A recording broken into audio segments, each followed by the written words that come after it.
বের মজুরি আইন হাতে তুলে নেওয়ার অভিযোগে মোট 10 জন গ্রেপ্তার।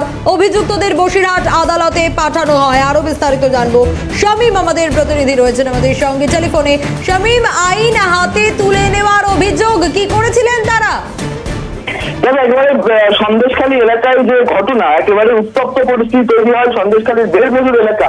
সন্দেশখালীর বেলমজুর এলাকায় আইন হাতে তুলে নেওয়ার অভিযোগে 7 জন মহিলা ও 3 জন পুরুষ সহ মোট 10 জনকে গ্রেপ্তার করে সন্দেশখালী থানার পুলিশ।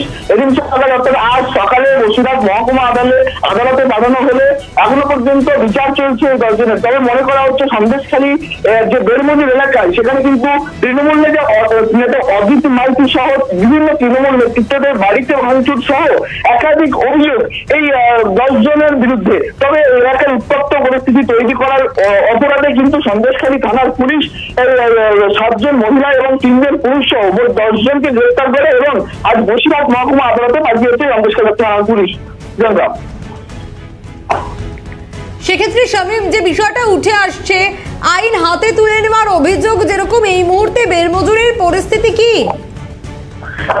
একেবারে গতকাল থেকে যে উত্তপ্ত পরিস্থিতি তৈরি হয় তারপর থেকে কিন্তু রাজ্য প্রশাসনের উচ্চ পদস্থ আধিকারিকরা সেখানে কিন্তু পৌঁছে একেবারেই প্রশাসনের তরফে, রাজ্য পুলিশের তরফে কিন্তু একেবারে সেই এলাকাগুলোতে ঘুরে ফেলা হয়েছে এবং সেই এলাকাগুলোতে কিন্তু ইতিমধ্যে 144 ধারা জারি করা হয়েছে এবং ইতিমধ্যে কিন্তু সিসিটিভির ক্যামেরার মাধ্যমে নজরদারি চালানো হচ্ছে এবং সেই জায়গাগুলোতে মাইকিংও করা হচ্ছে যে অপ্রীতিকর ঘটনা যাতে করে এড়ানো যায়। এবং পাশাপাশি রাজ্য পুলিশের তরফে যে র্যাব রয়েছে সেই র্যাব কিন্তু সেখানে ইতিমধ্যে বিভিন্ন জায়গায় পুলিশ পিকেট করে বসানো হয়েছে যাতে কোনো রকম অপ্রীতিকর ঘটনা না ঘটে, সেদিকে কিন্তু লক্ষ্য রাখা হচ্ছে রাজ্য প্রশাসনের তরফ থেকে।